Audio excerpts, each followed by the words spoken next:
La 9e édition de la Coupe du monde de football féminin qui va s'ouvrir jeudi 20 juillet en Australie et en Nouvelle-Zélande sera la première à voir s'affronter 32 équipes venant de 5 continents différents, à l'instar du mondial masculin organisé au Qatar l'hiver dernier. Un beau symbole du développement significatif du football et plus largement du sport féminin au cours de ces dernières années.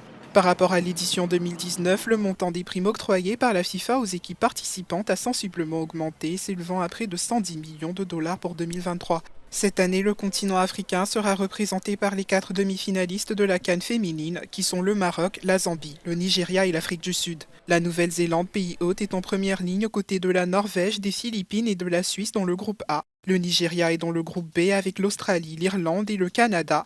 La Zambie avec l'Espagne, le Costa Rica et le Japon dans le groupe C. Aucun pays africain dans les groupes D et E composés de la Chine, le Danemark, l'Angleterre et Haïti. Puis des Pays-Bas, du Portugal, des États-Unis et du Vietnam pour le groupe E, affectueusement qualifié de groupe de la mort. Tandis que le groupe F est composé de la France, de la Jamaïque, du Brésil et du Panama, un cocktail tout autant redoutable. L'Afrique du Sud est dans le groupe G avec la Suède, l'Italie et l'Argentine, tandis que le Maroc, le premier pays du Maghreb à se qualifier pour la Coupe du monde féminine, espère marquer les esprits dans le groupe H contre l'Allemagne, la Colombie et la Corée du Sud. Le premier match d'une nation africaine verra le Nigeria, 9 fois champion d'Afrique, affronter le Canada vendredi, tandis que la Zambie affrontera le Japon samedi dans le groupe C avant de se frotter à l'Espagne et au Costa Rica. L'Afrique du Sud fait face à la Suède dimanche et le Maroc défendra ses couleurs contre l'Allemagne lundi.